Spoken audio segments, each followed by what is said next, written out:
My name's Aisha Cross and I am the Food Aid Coordinator for the City of Plymouth.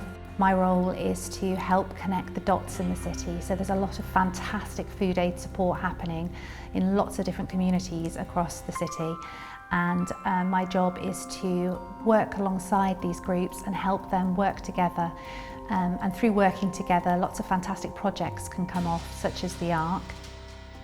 The ARC is the Aid Redistribution Centre for Plymouth, and it's a venue where fantastic food from Sainsbury's Co-op and from Lidl's comes in and then can be redistributed to local causes that are supporting families and individuals who are struggling with finances at this time. My name's Ian Smith and I'm from Food Plymouth Community Interest Company. Food Plymouth has been engaging in matters of food poverty, household food insecurity. Since our earliest days in 2010-2011, we're proud to provide the support to help them do the great work that they do. I'm Carl Williams, a member pioneer for the Co-op. The ARC provides us a platform where we can distribute the food to other causes. The ARC is completely unique in the sense of you may have many causes supplying food to others.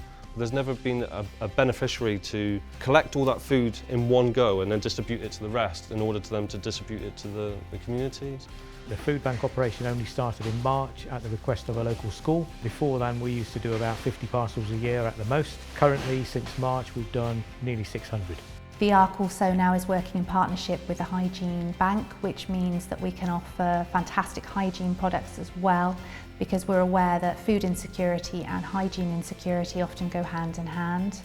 Hi, I'm Mariska. I'm the Families and Outreach Worker at St Pancras Church. So we've been working with families in our community for over a year now who suffer from food insecurity. And of course the pandemic has made all of that worse. The good side of that is that the pandemic has also brought that to public attention. So now a lot of people are aware that in our own city, our neighbours might be suffering from food insecurity. We've got about 30 or 40 organisations now accessing food from the ARC. We've been able to redistribute sort of 3.5 tonnes of food in the last couple of weeks that would have gone to waste, but instead have gone directly to people who really are in need of that support at the moment. My name is Hannah Fleming-Hill and I am Project Support Development Worker for Transforming Plymouth Together. Due to the number of families that we'd work with, it would just be kind of unfeasible for us to be able to buy all of the food. So being able to access the food at the ARC has been sort of a godsend for us because it's meant we've been able to use the money elsewhere. My name is Maddie Madison and I am a team leader for Plymouth Soup Run. We were able to access food, but it was a lot of processed food, so we weren't getting the fresh fruit and vegetables so readily as we can now from coming here at the ARC. The ARC has meant that we are able to access food so much more easily, and that providers are able to have one place to send it and we've got one place to come and pick it up. If we didn't get the food from the ARC, then we would have to rely on the end-of-day food from the supermarkets, which we have no control over what we're getting. Some days we might get a mountain of baguettes, some days we might get next to nothing. But we've also got a lot of people who have experienced food insecurity themselves, either recently or in their childhood, and they just want to give back. I'm a barber, so I'm unable to work at the moment. I wanted to find something to come out and help and support. Just having a job for a day gives you a bit of purpose in life, so I think we all need that. I've been a recipient of food parcels for the last couple of months. I just wanted to say how much they've helped. When I was a youngster, my mum was a full-time alcoholic. My dad was nowhere to be seen, so for me, food on the table was very scarce, and it wasn't my choice as a child. It was never my choice. So I don't want others to be in that situation. Sometimes people don't understand why I do what I do, and the answer I give is that when I go to bed at night, I go to bed in a nice warm bed. I have 2 quilts, not one, and I'm warm, and I haven't made much money, but I've eaten and my children have eaten, and not only have my children eaten, I know that I've fed many other people. Taking them round, I saw the other side of the coin.